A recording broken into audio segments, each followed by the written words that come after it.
Safdah TV. Bismillahirrahmanirrahim. Assalamualaikum warahmatullahi wabarakatuh. Innal hamdalillah nahmaduhu wa nasta'inuhu wa nastaghfiruh wa na'udzu billahi min shururi anfusina wa sayyiati a'malina. Man yahdihillahu fala mudilla lahu wa man yudlil fala hadiya lahu. Ashhadu an la ilaha illallah wahdahu la syarika lahu wa ashhadu anna Muhammadan abduhu wa rasuluh. Allahumma salli wa sallim wa barik ala nabiyyina Muhammad wa ala alihi wa sahbihi ajma'in. Amma ba'd, fa inna asdaqal hadithi kitabullah wa khairal hadi hadi Muhammadin sallallahu alaihi wasallam wa syarrul umuri muhdatsatuha wa kullu muhdatsatin bid'ah wa kullu bid'atin dhalalah wa kullu dhalalatin finnar. Ikhwani wa akhwati azzani Allah wa iyyakum. Insyaallah kita melanjutkan kembali pembahasan kitab Al-Aqidah Al-Islamiyah min al-kitabi wa sunnati sahihah.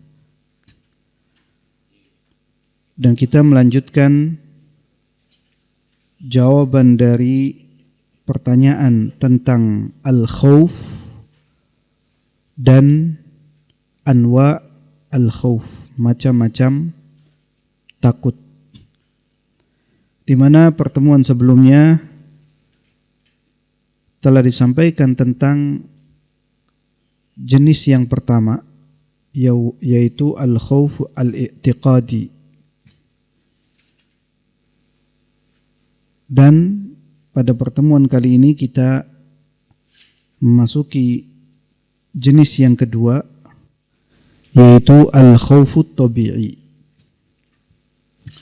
Melanjutkan pertemuan sebelumnya, bagi yang belum membaca, untuk melanjutkan membaca poin yang kedua ataupun jenis yang kedua dari jenis al-khawf, yaitu al-khawfut tabi'i.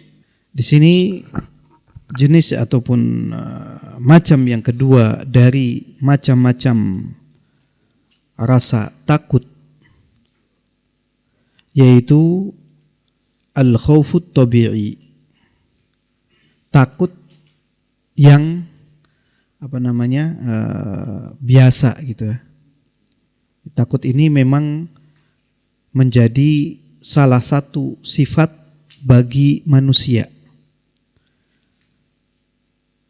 Khauf tabi'i wa huwa khauful insan, yaitu takutnya seseorang yang merasa takut minadh zalim, dari orang yang zalim. Tentunya di antara kita terkadang muncul rasa takut kepada orang-orang yang zalim. Takut kenapa?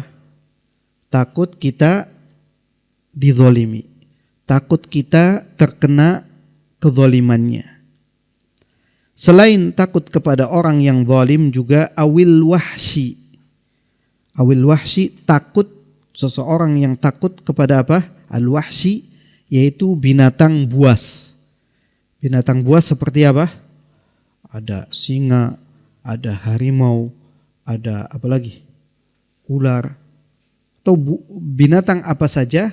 Kalau buaya, buas atau buas sekali. Jadi setiap binatang yang buas, kita takut kepada binatang tersebut. Ini takut yang biasa. Wa ghairihima, atau selain keduanya. Ada hal-hal yang memang perlu ditakuti, ataupun kita secara naluri sebagai manusia akan takut terhadap hal tersebut. Dan takut seperti ini, takut tabi'i, fahadha laisa bisyirkin, itu bukan termasuk kesyirikan. Berbeda dengan sebelumnya, yaitu orang yang takut kepada orang yang sudah meninggal, yang merupakan kesyirikan dan perbuatan setan. Adapun takut tabi'i tidak termasuk kesyirikan. Kita tidak terjatuh dalam kesyirikan ketika takut melihat harimau. Jangan kemudian, kamu takut, bukan orang yang bertauhid. Ya silakan kalau berani untuk mengelus kepalanya atau apanya, silahkan. Sebagai manusia ada rasa takut, yang rasa takut ini adalah takut yang biasa, yang tidak menjatuhkan seseorang ke dalam kesyirikan. Sebagaimana dahulu Nabi Musa alaihissalam merasa takut. Disebutkan di dalam surat Thaha ayat 67, fa'aujasa fi nafsihi khifatan Musa. Bahwasanya Nabi Musa merasa apa? Merasa takut. Kemudian di dalam surat Asy-Syu'ara ayat yang ke-14, walahum alayya dzambun fa khafu ay yaqtulun, dan aku punya salah terhadap mereka, maka aku takut mereka akan membunuhmu. Sama ketika kita takut kepada orang yang zalim, takut akan kezalimannya, apakah dia akan membunuh kita, apakah dia akan melakukan perbuatan zalim kepada kita. Perbuatan takut seperti ini adalah perbuatan sifat takut, rasa takut yang tidak menyebabkan kesyirikan. Jangankan manusia, bahkan dahulu Nabi Musa juga pernah merasa takut terhadap hal seperti itu. Ikhwani wa akhwati a'azzani Allah wa iyyakum. Kemudian kita beralih pada pertanyaan yang ke-16. Ma hukmu dafnil mayyiti fil masjid? Ya, namanya buku yang belum direvisi ya. Seperti yang sebelumnya. Ada pertanyaan yang harusnya dibuang tapi dimunculkan. Sedangkan ada yang harusnya dimunculkan ternyata belum muncul. Pertanyaan yang ke-16, ma hukmu dafnil mayyiti fil masjidi? Apa hukum? Ma hukmu, apa hukum? Dafnil mayyiti, dafn artinya apa? Mengubur. Al-mayyit, mengubur mayyit, fil masjidi, di dalam masjid atau di masjid. Apa hukum mengubur mayyit di masjid? Al-jawab, al-masjidu baitullah yahrumu ad-dafnu fihi. Qala Allah Ta'ala, wa annal masajida lillahi fala tad'u ma'allahi ahada. Wa qala sallallahu alaihi wasallam, la'anallahu al-yahuda wan nasara ittakhadhu qubur anbiya'ihim masajid. Muttafaqun alaih. Jawaban bagi pertanyaan apa hukum mengubur mayit di masjid, ini banyak sekali terjadi. Bukan di zaman sekarang saja, akan tapi dari zaman dahulu. Bahkan ini merupakan warisan dari perbuatan orang-orang Yahudi dan Nasrani yang kemudian ditiru juga oleh sebagian kaum muslimin. Tidak tahu apa keyakinan melakukan perbuatan tersebut. Apakah dengan mengubur di masjid si mayit yang dikuburkan akan mendapatkan ini, mendapatkan keringanan itu, dan lain sebagainya. Dan tapi ini harus kita ketahui bahwasanya perbuatan yang merupakan warisan dari orang-orang Yahudi dan Nasrani yang ditiru oleh sebagian kaum muslimin. Jawabannya al-masjidu, masjid itu baitullah, adalah rumah Allah. Kita harus tahu masjid tidak saja Al-Ka'bah yang merupakan awwalu baiti wudi'a lin-nas, rumah pertama yang dibangun untuk manusia. Masjid dimanapun berada maka itu baitullah. Makanya summiyal masjidu Baitullah, masjid disebut dengan Baitullah itu sebagai apa? Takriman wa tashrifan, sebagai bentuk kemuliaan, pemuliaan terhadap tempat itu untuk manusia ataupun muslim beribadah kepada Allah Subhanahu wa taala. Karena masjid merupakan Baitullah, masjid adalah rumah Allah, maka yahrumud dafnu fihi, haram hukumnya untuk menguburkan jenazah, menguburkan mayit di masjid. Hukumnya apa? Haram, tidak boleh. Siapapun orangnya, apakah nabi, wali, ataupun orang yang bertakwa, orang yang saleh, masjid bukan tempat untuk apa? Bukan tempat untuk menguburkan jenazah, bukan untuk mengubur mayit, akan tetapi tempat untuk kita beribadah kepada Allah Subhanahu wa taala. Di dalam surat Al-Jin ayat 18 Allah Subhanahu wa taala menyatakan wa annal masajida, dan bahwasanya masjid-masjid itu lillah, milik Allah. Masjid-masjid itu dibangun untuk Allah Subhanahu wa taala. Bunyatil masajid, masjid itu dibangun untuk apa? Untuk beribadah kepada Allah Subhanahu wa taala. Sehingga masjid itu untuk Allah atau milik Allah Subhanahu wa taala. Maka fala tad'u, maka janganlah kalian berdoa. Janganlah kalian berdoa di sini berarti janganlah kalian beribadah, karena ibadah adalah janganlah kalian berdoa berarti janganlah kalian beribadah, karena doa adalah ibadah. Fala tad'u ma'allahi ahada, dan janganlah kalian berdoa dengan Allah kepada seorang pun, atau jangan berdoa kepada seorang pun dengan Allah Subhanahu wa taala. Jangan engkau berdoa kepada Allah tapi juga berdoa kepada selainnya. Jangan engkau beribadah kepada Allah juga beribadah kepada selainnya. Karena orang yang beribadah kepada selain Allah, walaupun dia beribadah kepada Allah, berarti dia telah melakukan kesyirikan. Kemudian waqala sallallahu alaihi wasallam, Nabi sallallahu alaihi wasallam di dalam hadis yang muttafaq alaih, bahkan ini termasuk wasiat yang beliau sampaikan di akhir hayatnya. Termasuk wasiat yang beliau sampaikan di akhir hayatnya. Kalau ada yang disampaikan di akhir hayat, ini menunjukkan apa? Satu hal yang sangat penting. Nabi sallallahu alaihi wasallam memperingatkan dengan mendahulukan satu laknat. La'anallahu al-yahuda wan nasara. Allah Subhanahu wa taala melaknat. Siapa yang dilaknat? Al-yahud, orang-orang Yahudi, wan nasara, dan juga orang-orang Nasara. Kenapa? Mereka sampai dilaknat oleh Allah Subhanahu wa taala. Berarti perbuatannya ini adalah perbuatan yang sangat mungkar.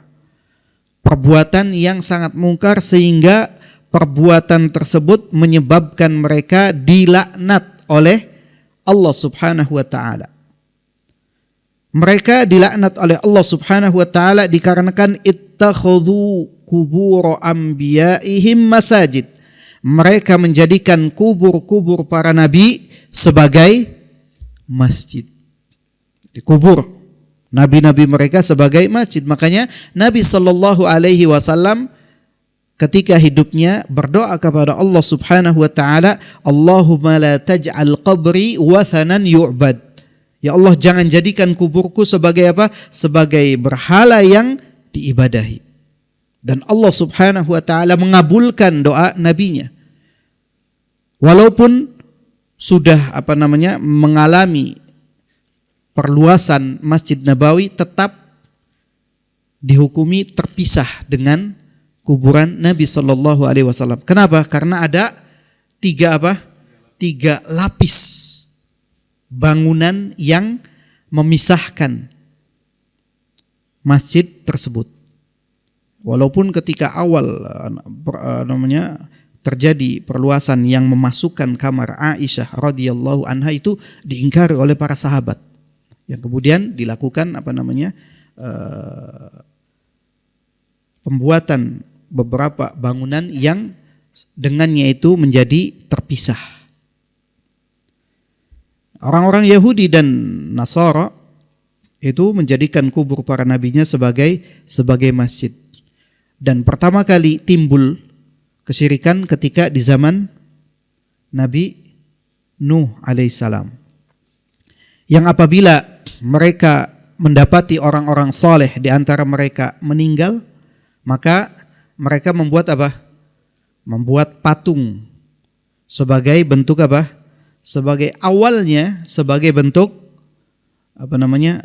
untuk mengenang jasa mereka, mengenang akan kesolehan mereka, sehingga mereka mengatakan bahwasanya dengan melihat patung itu kita kemudian timbul semangat lagi untuk beribadah.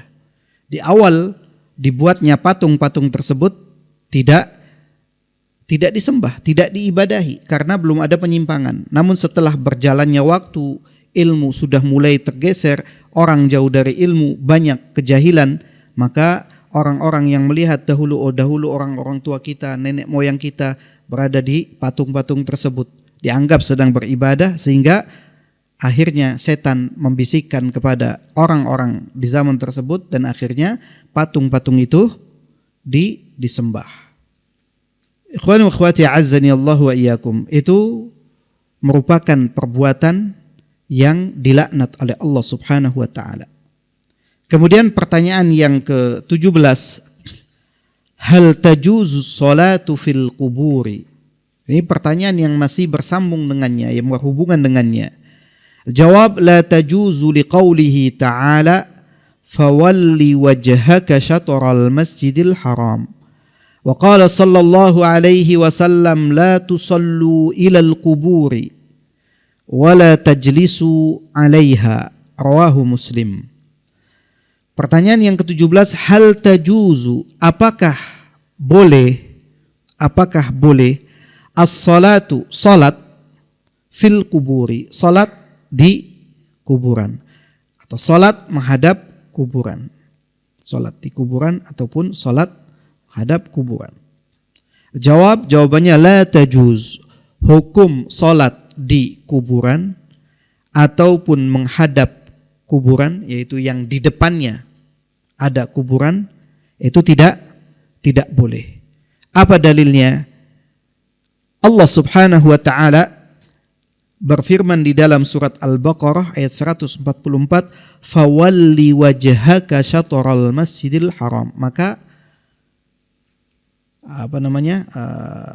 palingkan wajahmu, hadapkan wajahmu ke Al-Masjidil Haram. Ketika kita salat diperintahkan untuk menghadap Ka'bah. Yang dahulu Rasulullah sallallahu alaihi wasallam sebelumnya salat menghadap ke mana? Ke Baitul Maqdis. Ketika Rasulullah sallallahu alaihi wasallam hijrah ke Madinah, banyak orang-orang Yahudi yang mengatakan kepada Nabi sallallahu alaihi wasallam dia senang untuk menyelisihi kita. Karena memang Nabi sallallahu alaihi wasallam senang untuk menyelisihi orang-orang Yahudi dan Nasrani. Menyelisihi dalam segala hal. Bahkan kita pun diperingatkan untuk apa? Untuk tidak menyerupai mereka. Ini orang-orang mengatakan, lihat Muhammad dan para sahabatnya senang untuk menyelisih kita. Akan tapi salatnya sama dengan kita, yaitu menghadap ke Baitul Maqdis. Maka Nabi SAW berdoa memohon kepada Allah Subhanahu wa taala untuk apa? Untuk dijadikan Ka'bahnya itu di Ka'bah. Yang sampai dikatakan Nabi selalu melihat ke langit. Memohon kepada Allah Subhanahu wa taala, yang kemudian setelah beberapa lama Allah Subhanahu wa taala mengabulkan untuk salat menghadap ke Ka'bah. Ini merupakan salah satu ayat yang menunjukkan perintah untuk salat menghadap ke Ka'bah. Kemudian Nabi sallallahu alaihi wasallam bersabda di dalam hadis yang diriwayatkan oleh Imam Muslim, la tusallu, janganlah kalian salat ilal kuburi, menghadap kuburan, atau salat di kuburan. Salat menghadap kuburan. Wala tajlisu 'alaiha, dan janganlah kalian duduk di atas kuburan. Banyak kita saksikan ketika mengantarkan jenazah ataupun ketika ziarah kubur, melihat orang-orang yang duduk, menginjak, melangkahi kuburan. Kenapa banyak orang yang duduk di atas kuburan? Salah keluarganya juga. Kuburannya dibangun pakai keramik, dibikin kayak undak-undakan, seperti tempat duduk, seakan-akan menyiapkan untuk duduk. Coba lihat kalau kita kuburan kayak di negeri-negeri Arab, kayak di Baki, kayak di Ma'la, ada nggak orang yang duduk di atas kuburan? Nggak ada. Kalaupun misalkan ada orang-orang yang biasa duduk pun, apa yang mau didudukin? Karena semuanya rata. Kita yang menyebabkan juga mereka duduk di atas kuburan. Berarti berapa kesalahan? Banyak kesalahan-kesalahan yang terjadi dan menumpuk dikarenakan awal kesalahan. Ketika dilarang untuk membangun kuburan ataupun menyemen kuburan, membuat bangunan di kuburan. Ketika dilanggar maka ada larangan-larangan yang dilanggar lainnya, duduk atau bahkan mungkin menginjak dan lain sebagainya. Dia ada larangan selain larangan salat menghadap kuburan, salat di kuburan, juga larangan untuk duduk di atas kuburan. Ikhwani wa akhwati azani Allah wa iyyakum. Kemudian kita beralih pada pembahasan yang baru, yaitu nafyu syirki billah. Tentang nafyu syirki billah, menafikan. Nafyu artinya menafikan, karena memang kalimat nafi itu berasal dari bahasa Arab, nafi atau menafikan. Menafikan kesyirikan kepada Allah Subhanahu wa taala. Pertanyaan yang pertama ini, kaifa tanfi syirka billah? Kaifa, apa artinya? Bagaimana? Tanfi, engkau menafikan asyirka, kesyirikan billah. Bagaimana engkau menafikan kesyirikan kepada Allah Subhanahu wa taala? Jawab, la yatimmu, tidak akan sempurna nafyu syirki billah, menafikan kesyirikan kepada Allah, illa binafyi ma yali, kecuali dengan menafikan yang berikut ini. Ada 4 poin yang disampaikan agar penafian kesyirikan kepada Allah Subhanahu wa taala menjadi sempurna. Jadi ada 4 hal yang harus terpenuhi. Ketika keempat hal ini terpenuhi, maka sempurnalah ketika kita menafikan kesyirikan kesyirikan kepada Allah Subhanahu wa taala. Yang pertama apa? Awalan asyirku fi af'ali Rabb. Menafikan kesyirikan dalam perbuatan-perbuatan Rabb, perbuatan Allah Subhanahu wa taala. Ini yang berkaitan dengan apa? Dengan rububiyah. Berkaitan dengan rububiyah. Jadi kesyirikan dalam hal rububiyah. Seperti apa contohnya? Kal-i'tiqad, seperti keyakinan. Bi anna hunaka aqtaban yudabbiruna al-kaun. Keyakinan bahwasanya di sana ada apa? Ada zat ataupun ada, mau dikatakan orang ataupun makhluk atau kekuasaan yang menguasai, yudabbirunal kaun, yang juga mengatur alam. Seperti ada misalkan meyakini adanya penguasa Ratu Kidul. Siapa yang menguasai? Allah Subhanahu wa taala, bukan ratu ataupun yang lainnya. Ada yang menguasai gunung atau menguasai apa saja. Keyakinan adanya orang-orang ataupun kekuatan yang menguasai alam semesta, ma'annallaha yas'alul musyrikin, padahal Allah subhanahu wa ta'ala bertanya kepada orang-orang musyrik. Yang ditanya siapa? Orang-orang yang mereka menyekutukan Allah subhanahu wa ta'ala. Ketika ditanya wa may yudabbirul amr, siapakah yang mengatur? Mengatur apa? Alam semesta. Fasayaquluna Allah. Mereka akan menjawab, apa jawabannya? Allah. Kok kenapa mereka tetap dikatakan sebagai kaum musyrikin? Mereka tidak menyekutukan Allah subhanahu wa ta'ala dalam rububiyah, tapi mereka menyekutukan Allah subhanahu wa ta'ala dalam apa? Dalam uluhiyah, sehingga tidak menyelamatkan mereka tetap menjadi orang-orang musyrik. Jadi walaupun dia tidak menyekutukan Allah dalam rububiyah, tapi kalau masih menyekutukan Allah dalam uluhiyah, maka tetap statusnya sebagai kaum musyrikin. Bagaimana kalau seandainya dia juga menyekutukan Allah dalam hal rububiyah, meyakini ada yang mampu untuk memberikan rezeki, meyakini adanya orang yang bisa menghidupkan, ada yang bisa mematikan selain Allah subhanahu wa ta'ala, ada yang bisa menciptakan selain Allah subhanahu wa ta'ala. Ini adalah al-i'tiqad, keyakinan yang menyebabkan pelakunya terjatuh pada asyirku fi af'ali rabb, kesyirikan pada af'al, perbuatan-perbuatan Allah subhanahu wa ta'ala sebagai Rabbul Alamin. Karena seperti al-khalq, menciptakan, al-ihya, menghidupkan, wal-imatah, mematikan, kemudian ar-razq, memberikan rizki, dan lain sebagainya adalah milik Allah subhanahu wa ta'ala.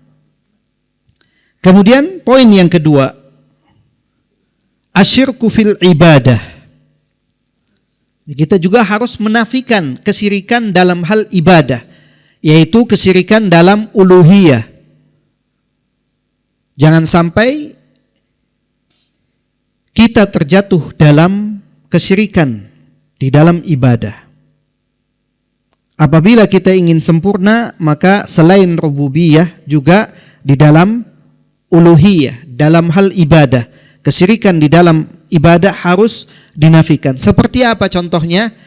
Kadu'ail anbiya, seperti berdoa kepada para nabi.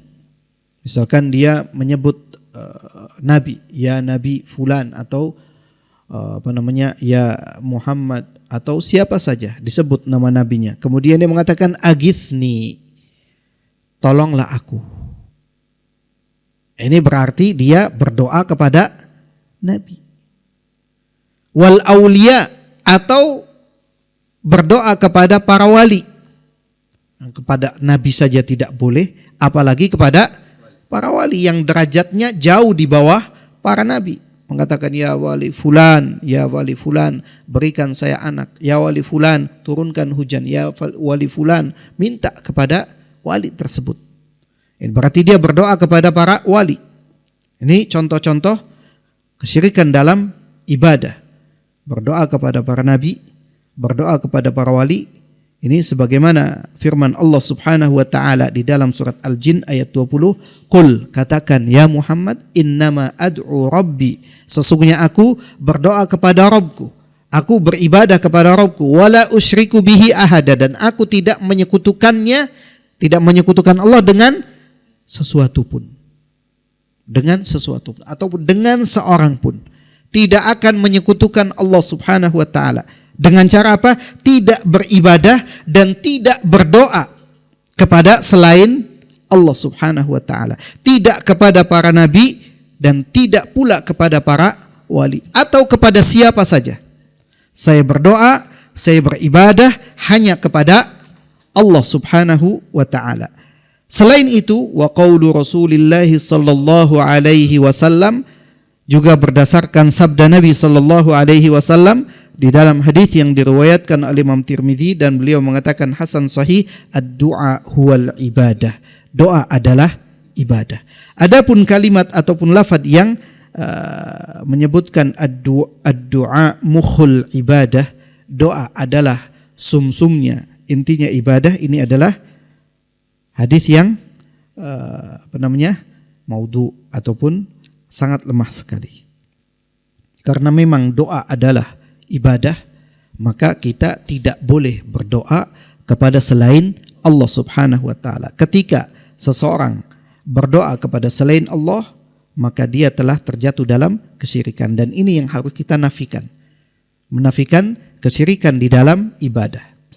Kemudian yang ketiga, asyirku fi sifatillah, kesyirikan dalam sifat-sifat Allah. Ini juga harus dinafikan.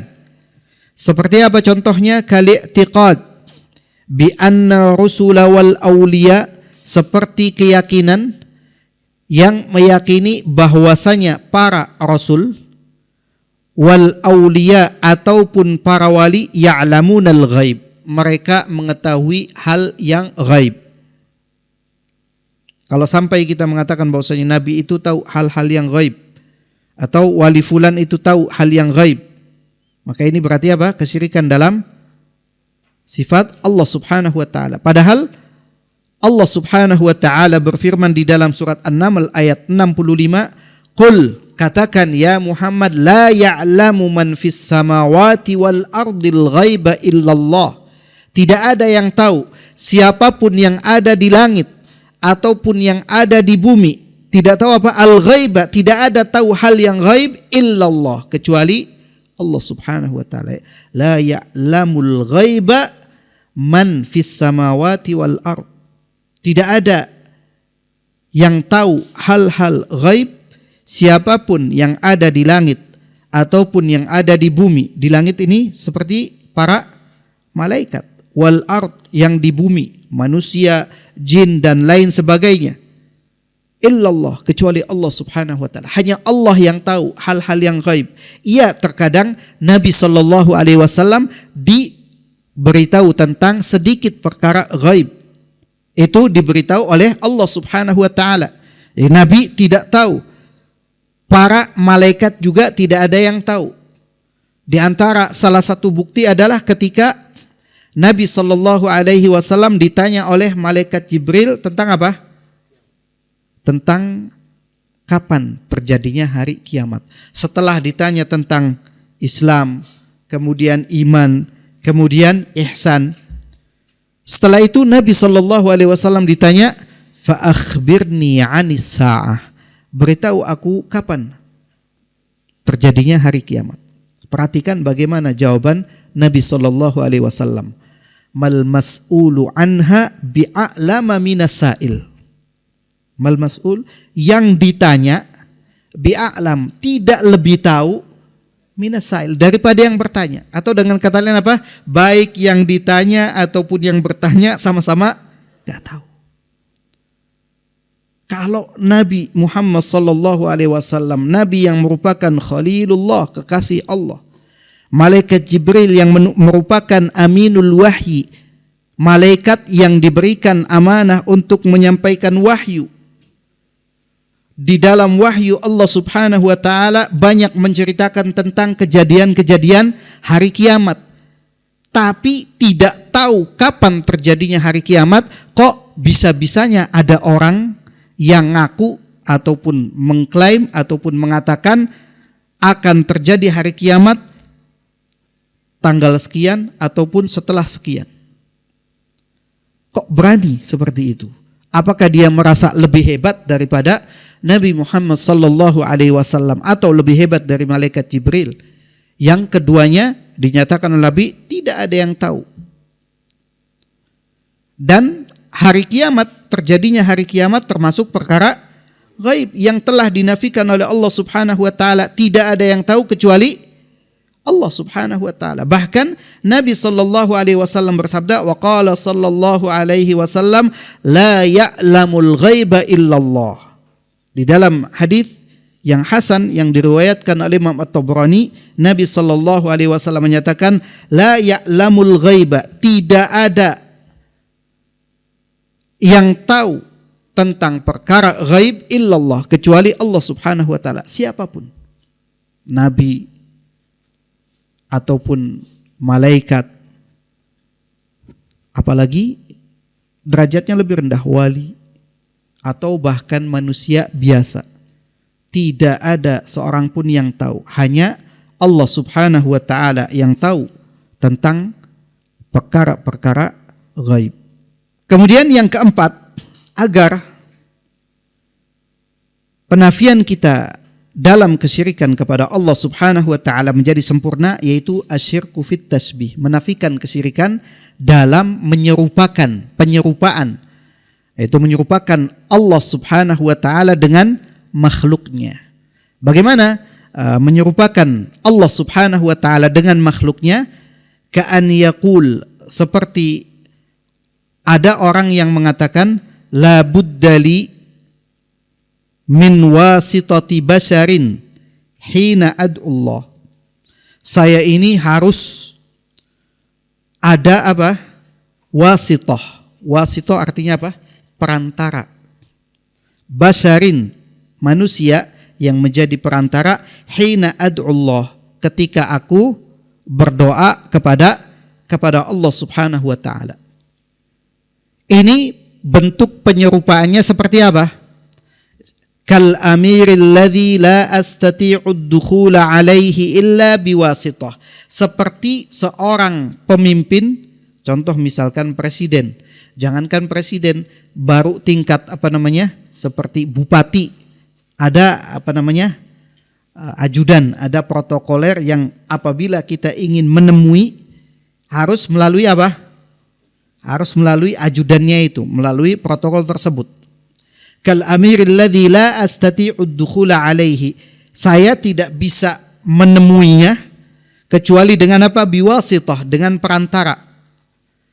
Kalau kita berpemikiran seperti itu atau berpikir seperti itu, kita tidak mungkin berdoa langsung kepada Allah. Harus ada yang menjadi perantara antara saya dengan Allah. Maka fahadha syabbahal khaliq bil makhluk. Dia telah apa? Menyerupakan al-khaliq, Allah Subhanahu wa taala, sang pencipta, bil makhluk, dengan ciptaannya. Kita menyamakan, mentasbih, menyerupakan Allah dengan makhluknya. Makhluknya yang mana? Tadi, seorang pemimpin, apakah presiden, ataupun gubernur, ataupun menteri, ataupun bupati, ataupun siapa saja, yang kita tidak bisa langsung menemuinya kecuali melalui apa? Perantara. Dan itu menyerupakan Allah Subhanahu wa taala dengan makhluknya. Wa huwa minasyirk. Itu termasuk kesyirikan, liqaulihi ta'ala, berdasarkan firman Allah Subhanahu wa taala di dalam surat Asy-Syura ayat 11, laisa kamitslihi syai'un. Tidak ada yang serupa, tidak ada yang semisal dengan Allah Subhanahu wa taala sesuatu pun. Jangan sampai kita memisalkan, jangan sampai kita menyerupakan. Kalau misalkan saya ini adalah seorang yang pendosa, banyak sekali dosa-dosa yang kita perbuat, sehingga apakah mungkin Allah Subhanahu wa taala mau menerima doa kita? Merasa dia tidak suci gitu. Karena banyak berbuat dosa, bergelimang dengan dosa, sehingga merasa dirinya tidak bersih dan merasa malu. Sehingga mengharuskan ada perantara antara dirinya dengan Allah Subhanahu wa taala. Maka hal ini termasuk apa?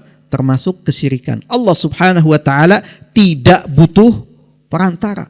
Jangan sampai kita seperti kaum musyrikin yang dahulu juga seperti itu. Mereka menjadikan apa? Menjadikan perantara-perantara yang mereka mengatakan bahwasanya kami tidak mengibadahi mereka, kami tidak menyembah mereka. Akan tetapi hanya sebagai apa? Sebagai wasithah, sebagai perantara yang dapat mendekatkan diri kepada Allah Subhanahu wa taala. Wallahu ta'ala alam. Mungkin ini saja. Mungkin kita cukupkan. Mudah-mudahan bermanfaat bagi kita semua. Kurang lebihnya saya mohon maaf, dan kita tutup dengan doa kafaratul majlis. Subhanakallahumma rabbana wa bihamdika asyhadu an la ilaha illa anta astaghfiruka wa atubu ilaik. Wa sallallahu ala nabiyyina Muhammad wa ala alihi wa sahbihi wa sallam wa akhiru da'wana anil hamdulillahi rabbil alamin. Assalamualaikum warahmatullahi wabarakatuh.